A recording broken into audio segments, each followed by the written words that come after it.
परमेश्वर, हम आपका हृदय से धन्यवाद करते हैं क्योंकि आप धन्यवाद के योग्य हैं और आपकी शरण में आकर आपकी महिमा करना चाहते हैं क्योंकि प्रभु आप महिमा के योग्य हैं।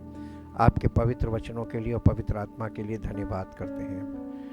आपने प्रभु हमारे लिए सब कुछ पूर्ण किया है, हमें केवल उस किए पर विश्वास करना है जो आपने हमारे लिए किया है अपने इकलौते पुत्र प्रभु यीशु मसीह के द्वारा, ताकि प्रभु हमें उद्धार मिले और उद्धार हमारे जीवन में पूरा हो, ताकि हम उद्धार पाकर अनंत जीवन में प्रवेश पाएं और आपकी इच्छा और योजना के अनुसार ये कार्य हमारे जीवन में पूरा हो, ताकि आपकी महिमा प्रकट हो। धन्यवाद के साथ इस प्रार्थना को आपके इकलौते पुत्र प्रभु यीशु मसीह के नाम से मांगते हैं, आमीन। Praise the Lord. Word of God part 44 में आज हम देखेंगे the power of salvation is in the gospel. उद्धार की सामर्थ सुसमाचार में है। इसको रोमियो की पत्री 1 अध्याय 16 पद। क्योंकि मैं सुसमाचार से नहीं लजाता। पौलुस कह रहा क्योंकि मैं सुसमाचार से नहीं लजाता, इसलिए कि वो हर एक विश्वास करने वाले के लिए क्या सुसमाचार हर एक विश्वास करने वाले के लिए पहले तो यहूदी फिर यूनानी के लिए उद्धार के निमित्त परमेश्वर की सामर्थ यानी उद्धार पाने के लिए परमेश्वर की सामर्थ है।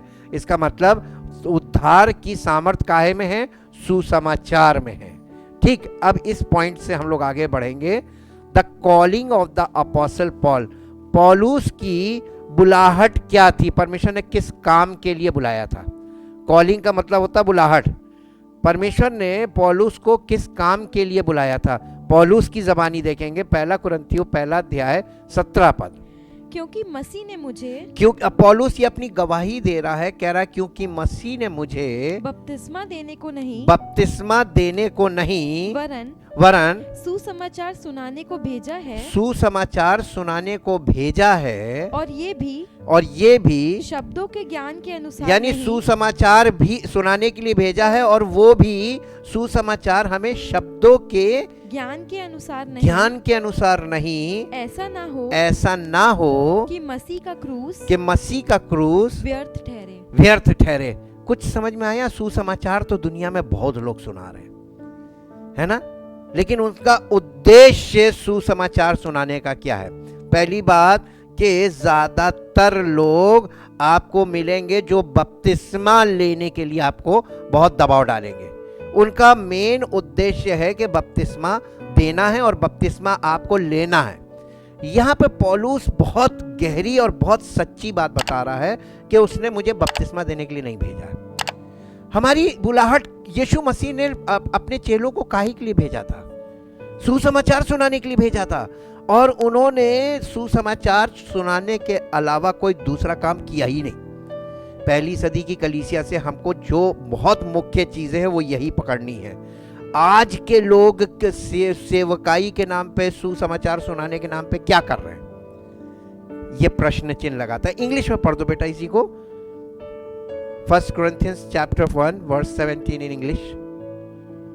For Christ, the Messiah sent me out not to baptize, but to evangelize by preaching the glad tidings, the gospel, and that not with verbal eloquence यानी शब्दों की उत्तमता नहीं होनी चाहिए। सुसमाचार सुनाने वाला आपसे बहुत आकर्षण वाली बातें कर सकता है, आपको बहुत प्रभावित करने वाली बातें कर सकता है, लेकिन मसीह के चेलों ने ये चीज कभी नहीं की। और आपको ऐसे ही लोगों को पहचानना है जो आपसे सीधा मैसेज दे जी, not with verbal eloquence, lest the cross of Christ should be deprived of force should be deprived of force and emptied and emptied of its power of its power and rendered vain, and rendered vain, fruitless, fruitless, void of value, void of value and of no effect. and of no effect. अब आपको एक बात समझ में आई, English में पढ़ने के बाद तो समझ में आना चाहिए कि सुसमाचार को अगर कोई शब्दों की उत्तमता के साथ आपको प्रभावित कर रहा है अपने अपने संदेश से, या सुसमाचार के संदेश से आपको एंटाइस कर रहा है, प्रभावित कर रहा है, आकर्षित कर रहा है, मोटिवेट कर रहा है, तो ये बात जान लीजिएगा कि वो सच्चा सुसमाचार नहीं है। सच्चे सुसमाचार में लोग आकर्षित नहीं होंगे। कारण क्या है? उसमें क्रूसीफिक्शन आ रहा है, क्रूसीफिक्शन आ रहा है और उसमें डिसीजन मेकिंग है। ट्रू गॉस्पल आपको जब मिलेगा तो आपको निर्णय लेना है कि हमें ये ग्रहण करना है कि नहीं। इसलिए ये ऐसी चीज नहीं है कि बहुत जल्दी से कोई ग्रहण कर ले, ये ऐसी चीज है कि लोग पहले छटक जाएंगे। ये इसकी खासियत थी। इसी के साथ एक और पद पढ़िए जो आपको मिलेगा प्रेरितों के काम 26 अध्याय 16 से 18। परंतु तू उठ, परंतु तू उठ। अपने पांवों पर खड़ा ये हो, पौलुस अपनी गवाही दे रहा है जब इसको मसीह ने पकड़ा था। परंतु तू उठ, अपने पांवों पर खड़ा हो, अपने पांव पर खड़ा हो, क्योंकि मैंने तुझे क्यों- इसलिए दर्शन दिया है, क्योंकि ये यीशु मसीह ने जब इसको दर्शन दिया था दमिश्क के मार्ग में, ये अपनी गवाही दे रहा है, क्योंकि मैंने तुझे दर्शन दिया। ये कौन बोल रहा है? यीशु मसीह। स्पिरिचुअल जीसस बोल रहा है, यीशु मसीह जी। क्योंकि मैंने तुझे इसलिए दर्शन दिया क्योंकि है मैंने तुझे इसलिए दर्शन दिया है कि तुझे उन बातों का कि तुझे उन बातों का भी सेवक भी सेवक और गवाह ठहराऊं, और गवाह ठहराऊं जो तूने देखी हैं, जो तूने देखी हैं और उनका भी जिनके लिए मैं तुझे दर्शन दूंगा। अभी जो दर्शन दिया है वो उन बातों के लिए जो तूने देखी है, और फिर दर्शन दूंगा ताकि जो बातें आगे होंगी उसके लिए। ठीक, ये पौलुस को यीशु मसीह ने बोला था कॉलिंग। भाई ये अपनी कॉलिंग के बारे में बता रहा है जब इसको पकड़ा था जी। आगे, और मैं तुझे तेरे लोगों से और अन्य जातियों से बचाता रहूंगा जिनके पास मैं अब तुझे इसलिए भेजता हूँ कि तू उनकी आंखें खोले। काहे के लिए भेज रहा था? कि जाकर उनको बपतिस्मा दे। हाँ, आंखें खोले बहुत मुश्किल चीज है। यीशु मसीह जिसको भेजता है, बहुत ध्यान से सुनिएगा, वो खाली भेजता नहीं कि जाओ, वो उसके साथ जाता है, उसके साथ जाता है। और यीशु मसीह आत्मा में उसके साथ होता है और वो व्यक्ति देता, मसीह उसके अंदर होता है। ये पौलुस की गवाही झूठी गवाही नहीं, बिल्कुल सच्ची गवाही है। और उसने कहा कि ताकि तू जाकर यहूदियों को और अन्य जातियों इनकी आंखें खोले। और आपको सच बता रहे हैं, अगर मसीह का आत्मा आपके जीवन में है, आप किसी में भी जाएंगे कोई आपसे लड़ेगा नहीं। पौलुस से कोई लड़ता नहीं था, यीशु मसीह से भी कोई डायरेक्टली कोई आके कुछ नहीं बोलता था, पीठ पीछे तो सब बोलते हैं जी। कि वे अंधकार से ज्योति की ओर और शैतान के अधिकार से परमेश्वर की ओर फिरें कि पापों की क्षमा और उन लोगों के साथ जो मुझ पर विश्वास करने से पवित्र किए गए हैं मिरास पाए। ये संभव कब है? ये सुसमाचार सब लोग सुना रहे, काम क्यों नहीं कर रहा है? ना ना ना ना, यीशु मसीह है उनके जीवन में, उसका आत्मा है उनके जीवन में, तो उसने भेजा ही नहीं।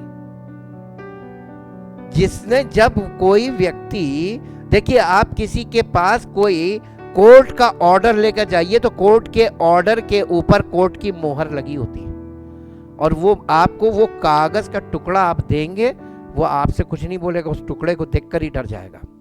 इसी तरीके से जो राइट पर्सन है, पवित्र आत्मा एक मोहर है, जिसके ऊपर ये मोहर लगी है, वही व्यक्ति आधिकारिक तौर पर वो कर सकता है जिसके लिए उसको नियुक्त किया गया है। पौलुस को किसने नियुक्त किया था? यीशु मसीह ने नियुक्त किया था, और यीशु मसीह ने नियुक्ति के समय उसको बता दिया था कि मैं ये करूंगा, मैं तुझे बचाऊंगा भी, और तेरे द्वारा मैं लोगों की आंखें खोलूंगा, शैतान के साम्राज्य से छुड़ाऊंगा, ये सारे काम, ये सुसमाचार का काम मैं तेरे द्वारा करूंगा। इसीलिए वो वहां पर कह रहा है कि उसने मुझे बपतिस्मा देने के लिए नहीं, परंतु सुसमाचार सुनाने के लिए भेजा है। आगे बढ़ते हैं। Gospel means the message of salvation through the death of Jesus on cross. यानी सुसमाचार का मतलब क्या है मालूम है? सिंपल मीनिंग है द मैसेज ऑफ सैल्वेशन, यानी उद्धार का समाचार, through the death of Jesus on cross. Yeshu Masih की उस मृत्यु के द्वारा जो हमको मिलता है उद्धार, वो है ये सुसमाचार जो शरीर पर उसने। पहला कुरिन्थियों पहला अध्याय 18 पद। क्योंकि क्रूस की कथा नाश होने वालों के लिए मूर्खता है, परंतु हम उद्धार पाने वालों के लिए परमेश्वर की सामर्थ है। क्या चीज? नहीं, क्या चीज परमेश्वर की सामर्थ? क्रूस की कथा। क्रूस की कथा क्या है? सुसमाचार। सुसमाचार क्या है? क्रूस की कथा। और अगर सुसमाचार में से क्रूस की कथा हटा दीजिए तो बन जाता है झूठा समाचार, झूठा सुसमाचार। कोई किसी से जाके कहते हैं अरे तुम्हारा ये काम नहीं बन रहा हो, मेरे साथ चलो, कभी मत कहिएगा। उद्धार सबको ऐसे थोड़ी ना मिल जाएगा कि बस आ गए और हाँ हम विश्वास करते हैं हो गया। क्या इसमें प्रार्थना आई? पौलुस ने ये क्यों नहीं कहा कि मैं लोगों के लिए प्रार्थना करूंगा उन्हें उद्धार मिल जाएगा?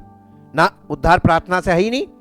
उद्धार सुसमाचार ग्रहण करने वाले को मिलेगा, क्योंकि उद्धार देने वाला वो है। और सुसमाचार किसका है? उसका है। हम तो केवल मैसेंजर हैं, आप तक पहुंचा रहे हैं। और सुसमाचार अगर आपने नहीं एक्सेप्ट किया तो आपको उद्धार नहीं मिलेगा।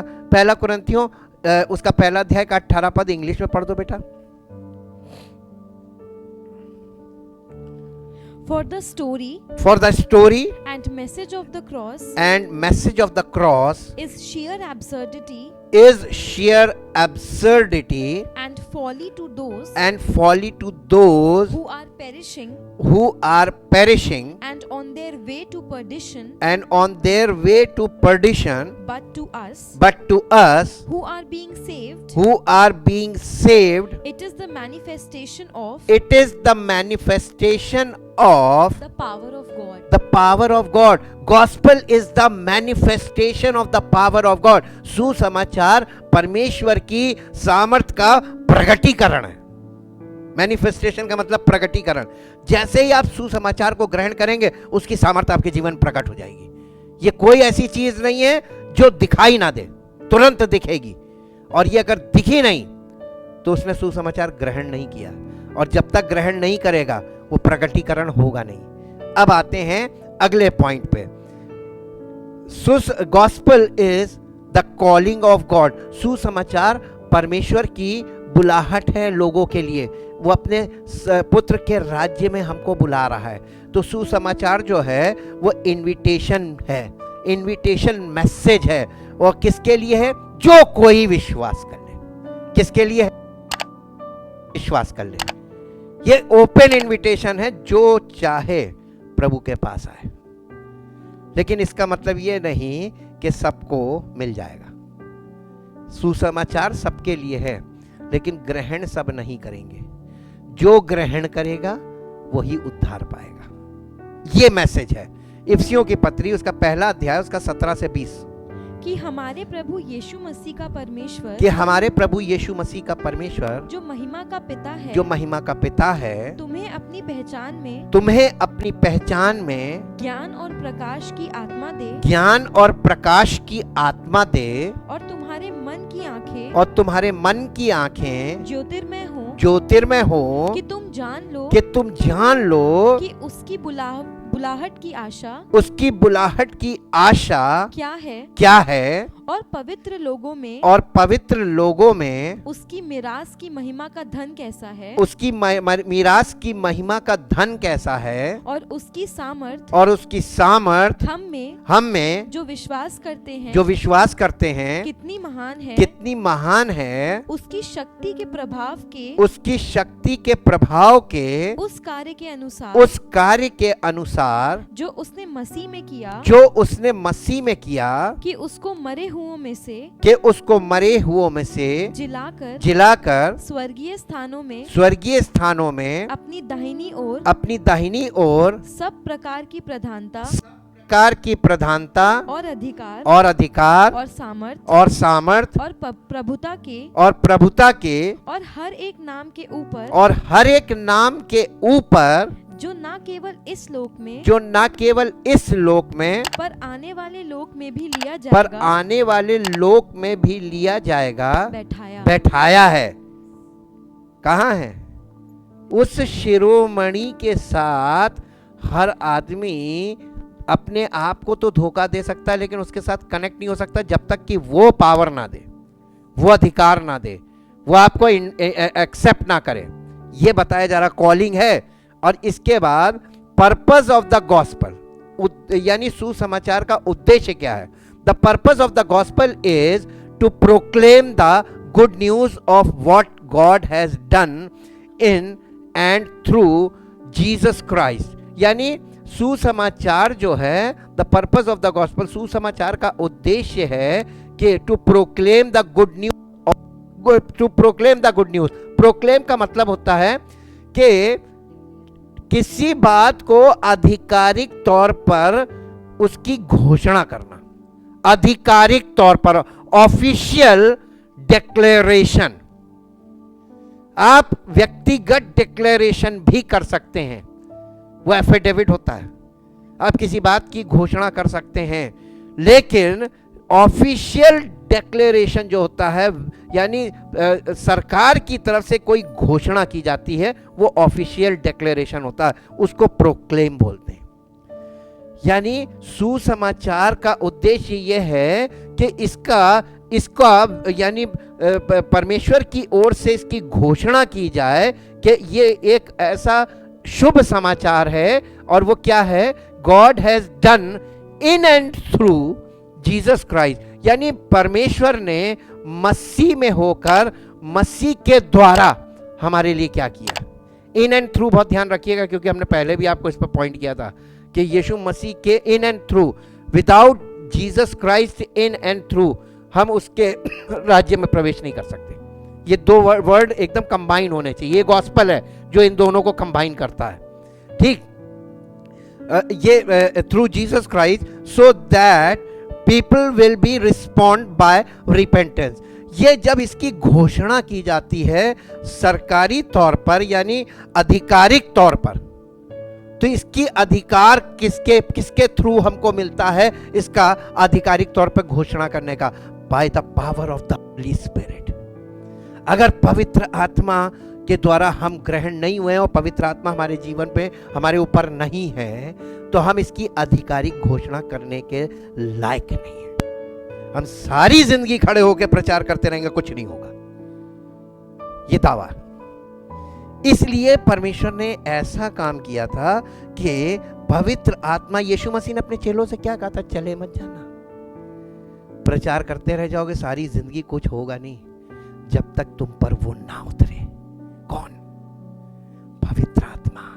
और जब पवित्र आत्मा तुम पर आएगा तब तुमको वो अधिकार मिलेगा ताकि तुम इस आधिकारिक घोषणा कर सको इसकी, जाके सुसमाचार की। और ये तब लोग क्या करेंगे मालूम है? जब आधिकारिक घोषणा होगी, पवित्र आत्मा की सामर्थ्य में होकर इसको कोई घोषणा दे करेगा, तो मालूम क्या होगा? लोग रिस्पॉन्ड करेंगे थ्रू मन फिराने लगेंगे। हालेलुया। आज लोग मन नहीं फिरा रहे। क्यों नहीं फिरा रहे? सारी जिंदगी प्रचार सुन लेंगे, मन नहीं फिराएंगे। ये आधिकारिक घोषणा है, तो इसको आधिकारिक तौर पर ही दिया जा सकता है। According to the Bible, the purposes of the gospel are, यानी परमेश्वर के वचन बाइबल के अनुसार और भी बहुत से उद्देश्य हैं सुसमाचार के। और वो उद्देश्य क्या है, हम आपके सामने कुछ बता रहे हैं, ऐसे बहुत हैं, लेकिन कुछ हम जो सेलेक्टेड है वो बताते हैं। Number 1, glorification of Jesus Christ. सुसमाचार की घोषणा करने का मतलब ये नहीं है कि हम बहुत अच्छा प्रचार कर लेते हैं और हमारे पास इतने हमारा प्रचार सुनने वाले इतने लोग हैं, ये नहीं है। ये तो हमारी महिमा हो रही है। सुसमाचार काहे के लिए दिया गया था? Glorification of Jesus Christ. Yeshu Masih की महिमा होती है सुसमाचार सुनाने वाले के द्वारा। यीशु मसीह की महिमा हो, वो घटे और मसीह बढ़े, मसीह की महिमा बढ़े। जब ग्लोरिफिकेशन ऑफ जीसस क्राइस्ट, ये उसके लिए है सुसमाचार। The first and foremost purpose of the gospel is to glorify Jesus Christ. सुसमाचार का सबसे प्रमुख उद्देश्य, सबसे पहला उद्देश्य और अल्टीमेट सबसे मुख्य उद्देश्य ये है कि यीशु मसीह की महिमा हो। पहला कुरिन्थियों 15 अध्याय 1 से 4। हे भाइयों, अब मैं तुम्हें वही सुसमाचार बताता हूँ, अब मैं तुम्हें वही सुसमाचार बताता हूँ जो पहले सुना चुका हूँ, जिसे तुमने अंगीकार भी किया था, और जिसमें तुम स्थिर भी हो, उसी के द्वारा तुम्हारा उद्धार भी होता है। पौलुस क्या बता रहा है कलीसिया के लोगों को? सुसमाचार जो तुमने सुना था उसी के द्वारा तुम्हारा उद्धार हुआ है, उसी में बने रहो। रिमाइंड करा रहा है जी। यदि उस सुसमाचार को जो मैंने तुम्हें सुनाया था स्मरण रखते हो, नहीं तो तुम्हारा विश्वास करना व्यर्थ हुआ। जैसे ही तुम सुसमाचार से जरा सा साइड हटोगे, वैसे ही तुम्हारा उद्धार, विश्वास बेकार हो जाएगा। करो, सारी जिंदगी विश्वास करो। अब तुम क्या विश्वास करते हो, परमेश्वर को उससे मतलब नहीं है। परमेश्वर को जिस चीज से मतलब था, सुसमाचार। और अगर सुसमाचार तुमने नहीं विश्वास किया, इसे ग्रहण नहीं किया, उद्धार नहीं मिलेगा। सारी जिंदगी तुम ड्रामा करते रहो, कर ही रहे लोग जी। इंग्लिश में पढ़ दो बेटा। हाँ, इसी कारण मैंने सबसे पहले तुम्हें वही बात पहुंचा दी जो मुझे पहुंची थी कि पवित्र शास्त्र के वचन के अनुसार यीशु मसीह हमारे पापों के लिए मर गया और गाड़ा गया और पवित्र शास्त्र के अनुसार तीसरे दिन जी भी उठा।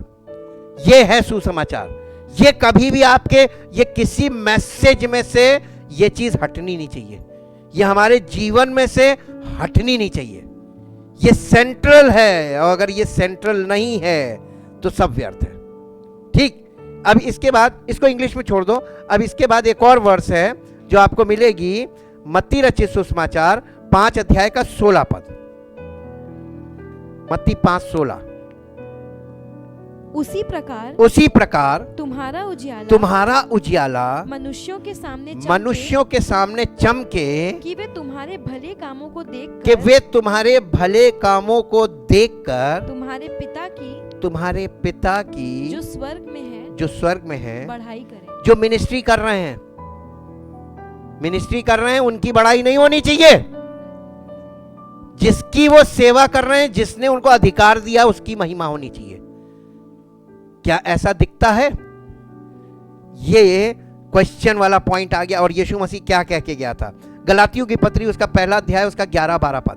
हे भाइयों, मैं तुम्हें बताए देता हूँ कि जो सुसमाचार मैंने सुनाया है वो मनुष्य का नहीं, क्योंकि वो मुझे मनुष्य की ओर से नहीं पहुँचा और ना मुझे सिखाया गया, पर यीशु मसीह के प्रकाशन के द्वारा मुझे मिला है। सुसमाचार पौलुस को मिला कैसे था? वही जब हम लोगों ने प्रेरितों के काम में पढ़ा था ना, यीशु मसीह प्रकट हुआ। ये प्रकटीकरण जो था, ये था सुसमाचार कि देख मैं जीवित हूं और उसने उसकी सामर्थ का अनुभव कर लिया था, उसकी महिमा का अनुभव कर लिया था, सारी चीजों का अनुभव किया था, और उसने कहा था जा, और वो उसी अधिकार से भेजा गया था और पवित्र आत्मा उसके जीवन में कार्य कर रहा था। वो आधिकारिक शक्ति काम कर रही थी उसके साथ। जी, इंग्लिश में पढ़ दो बेटा इसको, Galatians chapter 1 verse 11 and 12। For I want you to know, brethren, For I want you to know, brethren, that the gospel which was proclaimed and made known by me is not man's gospel, a human invention, according to or patterned after any human standard. For indeed, I did not receive it from man, nor was I taught it, but it came to me through a direct revelation given by Jesus Christ, the Messiah। ये direct revelation है। और जैसे ही सुसमाचार आधिकारिक व्यक्ति उस अधिकार के द्वारा जो यीशु मसीह से प्राप्त होता है, परमेश्वर की उसकी मसीह की आत्मा में होकर आपको सुनाएगा, आपके जीवन में वो प्रकाशन दिखेगा। हालेलुया। इसलिए ये डायरेक्ट कांटेक्ट वाला काम है। Number 2 point, information. Gospel is just like a information. The purpose of the gospel is not to bring life, eternal salvation। यानी सुसमाचार का उद्देश्य ये नहीं है कि आप उसे ग्रहण करो और आपको तुरंत अनंत जीवन मिल गया। नहीं, ये अनंत जीवन देगा नहीं, ये अनंत जीवन नहीं देगा, बट लाइट क्या देगा आपको? सुसमाचार जैसे ही ग्रहण करेंगे आपको रोशनी, जो हम आपको बता रहे थे अभी, वैसे ही वो रोशनी आपके जीवन में आ जाएगी, प्रकाश आ जाएगा, डिवाइन लाइट है ना, डिवाइन लाइट। ये क्या है? ये डिवाइन लाइट का मतलब अंडरस्टैंडिंग। अंडरस्टैंडिंग का मतलब है सैल्वेशन हियर इन टाइम, यानी तुम्हारा उद्धार आ रहा है, आश्वासन आ गया। ठीक, वो लाइट दिखने का मतलब मिलेगा, ठीक, आपको मिलेगा। टू दोज, यानी उनको, who have been made alive, यानी जिनको उसने पहले से क्या लिखा है? टू दोज, यानी उन्हें, who have been made alive, जिन्हें वो जीवित करेगा। भविष्य की बात कर रहा, future tense. Have been made alive यानी eternally saved by the grace of God, परमेश्वर के अनुग्रह से जिन्हें वो यानी अनंत उद्धार मिलेगा, यानी अनंत उद्धार, इटर्नली सेव्ड, अनंत तरीके से वो अनंत छुटकारा। विद दिस अंडरस्टैंडिंग, यानी इस समझ के द्वारा, द चाइल्ड ऑफ गॉड, ये समझ आती है उस समय सुसमाचार ग्रहण करते समय, ताकि परमेश्वर, जो यीशु मसीह के ग्रहण करते ही हम परमेश्वर की संतान डिक्लेयर हो जाते हैं ना, तो ताकि परमेश्वर का बच्चा शुड टर्न फ्रॉम हिज और हर, यानी वो महिला हो चाहे पुरुष हो, दोनों परमेश्वर का बच्चा बन गया। अब उसका काम क्या है? ताकि वो अपने सब बुरे मार्गों से मुड़कर unto the Lord of glory, उस महिमा के प्रभु की ओर मुड़ जाए, जो live a life of obedience, और वो ऐसा आज्ञाकारी जीवन शुरू करे जीना जो उसके वचन पर विश्वास करने का, यानी वचन की आज्ञा, टू गॉड्स वर्ड, यानी ओबीडियंस टू गॉड वर्ड, ताकि परमेश्वर का बच्चा परमेश्वर के वचन को आज्ञा मानने लगे, इस वचन की आज्ञा मानने लगे और उसका जीवन इसके अनुसार हो जाए। यह अंडरस्टैंडिंग डेवलप होती है। यह है लाइट। दूसरा तिमोथियस उसका पहला अध्याय का 10 पद। दूसरा तिमोथियस पहला अध्याय। पर अब हमारे उद्धारकर्ता मसीह यीशु के प्रकट होने के द्वारा प्रकाशित हुआ, जिसने मृत्यु का नाश किया और जीवन और अमरता को उस सुसमाचार के द्वारा प्रकाशमान कर दिया। अरे बाप रे, इसको इंग्लिश में पढ़ दो बेटा, ये तो बहुत इंपॉर्टेंट मैसेज आ गया। सुसमाचार क्या है मालूम है? जीवन और अमरता का संदेश, और वो प्रकाशित हो जाता है। जी, It is that purpose and grace It is that purpose and grace which he now has made known and has fully disclosed and made real to us through the appearing of our Savior Jesus Christ, our Savior Jesus Christ, who annulled death, who annulled death and made it of no effect and brought life and immortality, immunity from eternal death to life through the gospel. कैसे हो रहा है? प्रार्थना से हो रहा है, प्रचार से हो रहा है, कि सुसमाचार से हो रहा है? सुसमाचार कहां है? प्रचार तो बहुत है, सुसमाचार कहां है? कहीं नहीं। पौलुस ने इस पे बहुत जोर दिया था, बहुत ज्यादा जोर दिया था आधिकारिक तौर पे। मत्ती रचित सुसमाचार उसका 11 अध्याय का 28 से 30। हे सब परिश्रम करने वाले और बोझ से दबे हुए लोगों मेरे पास आओ। यीशु मसीह सुसमाचार दे रहा, मेरे पास आओ, मैं तुम्हें विश्राम दूंगा। मेरा जुआ अपने ऊपर उठा लो। कैसे मिलेगा विश्राम? विश्राम में आपको कुछ करना है, बैठना नहीं है। मेरा जुआ अपने ऊपर, यानी जिसके वश में मैं हूं तुम भी उसी के वश में आ जाओ। वो किसके वश में था? पिता की वश में था, तुम भी उसी के वश में आ जाओ। और पिता परमेश्वर की आत्मा, परमेश्वर आत्मा है, तो पिता क्या है? आत्मा। और यीशु मसीह किसके वश में था? परमेश्वर की आत्मा के वश में। और पवित्र आत्मा क्या है? परमेश्वर का आत्मा। और हमको यीशु मसीह क्यों पवित्र आत्मा दिया गया है? ताकि हम भी उस आत्मा के वश में आ जाए, ताकि हम और यीशु मसीह एक हो जाए। जी, इसलिए मेरा जुआ अपने ऊपर उठा लो और मुझसे सीखो। आपको केवल जुआ उठाना नहीं है, उसके बाद सीखना भी है। जी, क्योंकि मैं नम्र और मन में दीन हूँ, और तुम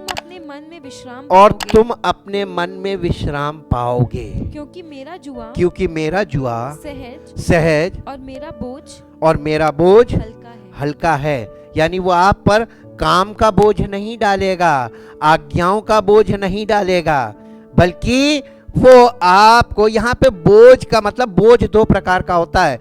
एक होता लोड और एक होता बर्डन।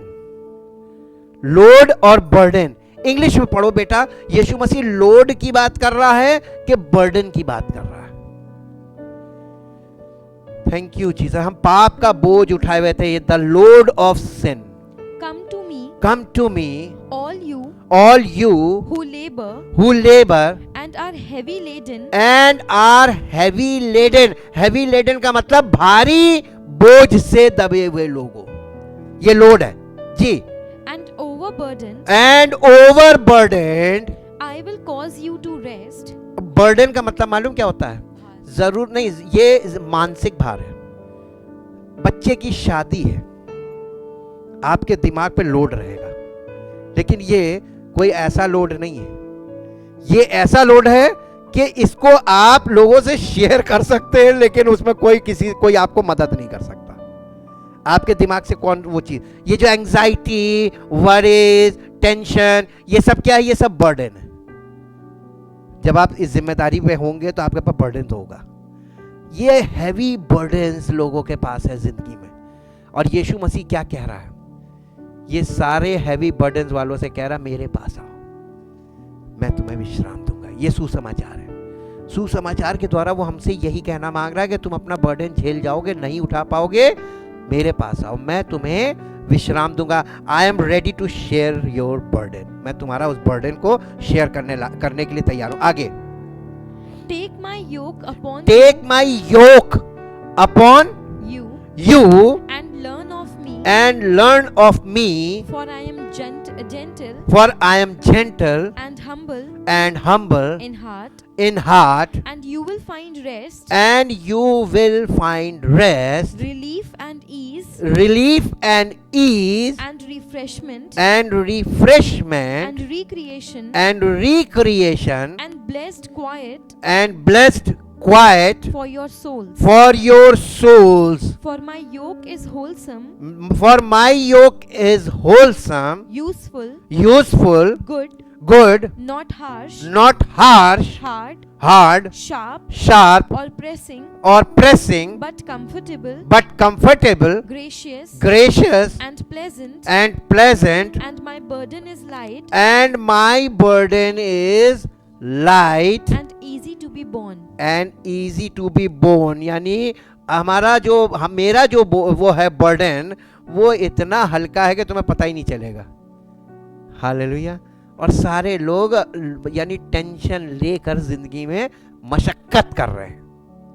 अब वो कह रहा मेरे पास आ जाओ. सरल क्या है? 10 घंटे प्रार्थना करना या यीशु मसीह की शरण में चले जाना. सरल काम क्यों नहीं कर रहे लोग? सुसमाचार आपको सही नहीं मिलेगा, आप सारी जिंदगी मशक्कत करेंगे. जैसा कर रहे थे ओल्ड टेस्टामेंट में, वैसे ही कर रहे हैं न्यू टेस्टामेंट में. सुसमाचार की कमी दिखती है और पता चल जाता है. तीसरा पॉइंट है spiritual guidance. The purpose of the gospel is spiritual guidance. Spiritual guidance क्या है? The gospel gives the wonderful instruction bye teaching the child of God better way. यानी परमेश्वर के बच्चे को परमेश्वर सुसमाचार के द्वारा पवित्र आत्मा उसको बेटर रास्ता सिखाता है जीवन का, कि this is the better way to live. यह हमारे जीवन के लिए सबसे अच्छा रास्ता. प्रेरितों काम 8 अध्याय 31 पद. बिना सिखाए हमको कैसे परमेश्वर का वचन मालूम चल जाएगा? इसको सीखने की जरूरत है. पवित्र आत्मा हमको सिखाना मांगता है. जी. उसने कहा जब तक कोई मुझे ना समझाए तो मैं कैसे समझूं? इससे एक पद ऊपर पढ़ दो. वो यशायाह नबी की पुस्तक पढ़ रहा था.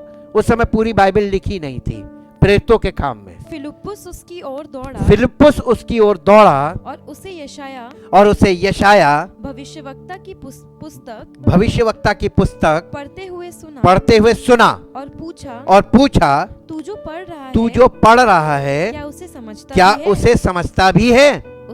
उसने कहा बहुत ईमानदार आदमी था. उसने कहा जब तक कोई मुझे ना समझाए तो मैं कैसे समझूं? और आजकल के लोग बहुत समझदार हैं, कहते हैं हमें पढ़ने में सब समझ में आता है.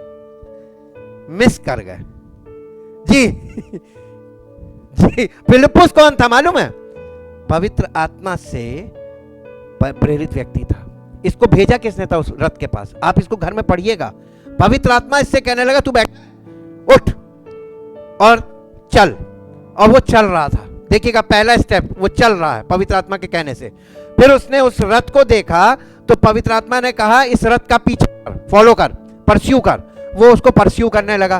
फिर पवित्र आत्मा ने उसे कहा तेज चल, वो तेज चलने लगा. फिर पवित्र आत्मा ने कहा दौड़, वो दौड़ने लगा. फिलिप्पुस की बात कर रहे हैं जिससे इसने कहा था कि जब तक मुझे कोई ना समझाए. तो परमेश्वर का वचन पढ़ रहा वो व्यक्ति, उसके पास सिखाने के लिए, समझाने के लिए किसको भेजा? फिलिप्पुस को. उस व्यक्ति ने नहीं बुलाया था फिलिप्पुस को कि आके मुझे समझा दो. वो फिलिप्पुस को जानता भी नहीं था. भेजा किसने था? अगर कोई सच्चे दिल से इसको पढ़े तो परमेश्वर का आत्मा आपको अपनी आत्मा से प्रेरित व्यक्ति भेजेगा. अगर आपने उसके द्वारा सुन ली और मान ली तो उद्धार मिलेगा. जी. एक और पद है जो आपको मिलेगा नेक्स्ट वर्स इसका 2 तीमुथियुस 3 अध्याय 16 पद. संपूर्ण पवित्र शास्त्र परमेश्वर की प्रेरणा से रचा गया है और उपदेश और समझाने और सुधारने और धार्मिकता की शिक्षा के लिए लाभदायक है. जी. ये बहुत लाभदायक चीज है. परमेश्वर की धार्मिकता के विषय में ये आपको सिखाएगा. लेकिन आपको खाली बाइबल नहीं चाहिए, आपको पवित्र आत्मा का इंस्ट्रक्शन भी चाहिए. अक्सर लोग ये वाला बात चीज मिस कर रहे हैं. वो चौथा पॉइंट है स्पिरिचुअल मैच्योरिटी, आत्मिक परिपक्वता. स्पिरिचुअल मैच्योरिटी कैसे आ जाएगी? खुद से. जी. Every child of God is needs to be fed the spiritual things of God.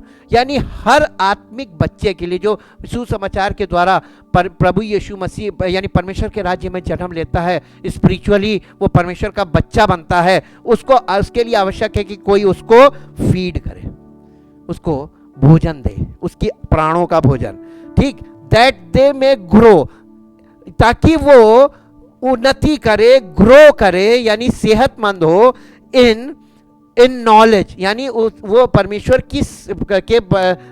की बातों की समझ में बढ़े। The word of God through the holy spirit is the food for our soul, यानी परमेश्वर का वचन परमेश्वर की आत्मा से प्रेरित व्यक्ति के द्वारा फूड फॉर सोल, ये हमारे प्राणों के लिए भोजन का काम करता है, ठीक। इसके लिए यिर्मयाह नबी की पुस्तक 3 अध्याय 15 पद, मैं तुम्हें अपने मन के अनुकूल चरवाहे दूंगा। ये कौन कह रहा है? लेकिन आजकल के लोग तो अपने मन के अनुकूल चरवाहे ढूंढ रहे हैं। नए नियम में लिखा हुआ है कि वे अपने कानों की खुजली कारण अपने लिए अपने मन के अनुसार अपने गुरु बटोर लेंगे। या तो आप अपना गुरु ढूंढ लो, या प्रभु अपनी ओर से अपने मन के अनुसार आपको चरवा। अब आपके ऊपर है, आप अपने मन का चुनो या आप परमेश्वर के अनुसार चलो।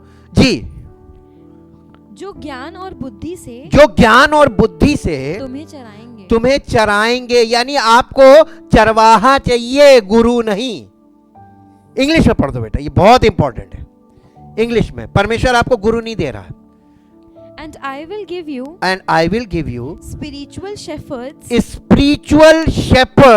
after my own heart in the final time who will feed you with knowledge and understanding and judgment। जी, और इसके बाद एक और पद है जो आपको मिलेगा, मत्ती रचित सुसमाचार 5 अध्याय का 6 पद। धन्य है वे जो धार्मिकता के भूखे और प्यासे हैं, क्योंकि वे तृप्त किए जाएंगे। वादा है, और कैसे किए जाएंगे? अभी यिर्मयाह में आपने पढ़ा ना 3:15 में, वो तरीका है कि वैसे वो आपको तृप्त करेगा। इफिसियों की पत्री 4 अध्याय 11 से 15। इफिसियों 4 11 से 15। उसने कुछ को प्रेरित किसने? ना, यीशु मसीह ने कुछ को प्रेरित नियुक्त करके, और कुछ को भविष्यवक्ता नियुक्त करके, और कुछ को सुसमाचार सुनाने वाले नियुक्त करके, और कुछ को रखवाले, और उपदेशक नियुक्त करके दे दिया, जिससे पवित्र लोग सिद्ध हो जाएं, और सेवा का काम किया जाए, और मसीह की दे उन्नति पाए, जब तक कि हम सबके सब विश्वास और परमेश्वर के पुत्र की पहचान में एक ना हो जाए। ये मैच्योरिटी क्या है? Spiritual maturity. जब तक कलीसिया के सब लोग विश्वास में और परमेश्वर के पुत्र की पहचान में एक ना हो जाए। जी, और एक सिद्ध मनुष्य ना बन जाएं, और मसीह के पूरे डील डॉल तक ना बढ़ जाएं, ताकि हम आगे को बालक ना रहें, जो मनुष्यों की ठग विद्या और चतुराई से उनके भ्रम की युक्तियों के और उपदेश के हर एक झोंके से उछाले और इधर उधर घुमाए जाते हैं। ये कंडीशन ना हो। ये वरन प्रेम में सच्चाई से चलते हुए सब बातों में उसमें जो सर है, कौन है? अर्थात मसीह में बढ़ते जाएं। स्पिरिचुअल मैच्योरिटी ये है। Thank you Lord. परमपिता परमेश्वर, हम आपका बहुत धन्यवाद करते हैं। आपका वचन हमें वो बातें जो बिल्कुल सटीक है और सत्य है वो बताता है, ताकि प्रभु हमारा ध्यान सब बातों से हटके केवल उसी बात पर हो जिससे हमारे जीवन का निर्माण हो और हमारा जीवन परमेश्वर के इकलौते पुत्र प्रभु यीशु मसीह की पहचान में बढ़े और उसी की महिमा का कारण बने, और उसी के द्वारा ये संभव है। इसलिए प्रभु अपने जीवन का समर्पण करते हैं। जो लोग आपका वचन सुने उनके जीवन में आपकी अद्भुत सामर्थ, सुसमाचार की सामर्थ्य प्रकट हो और कार्य करे और आपकी महिमा हो। यीशु मसीह के नाम से मांगते हैं, आमीन। Praise the Lord.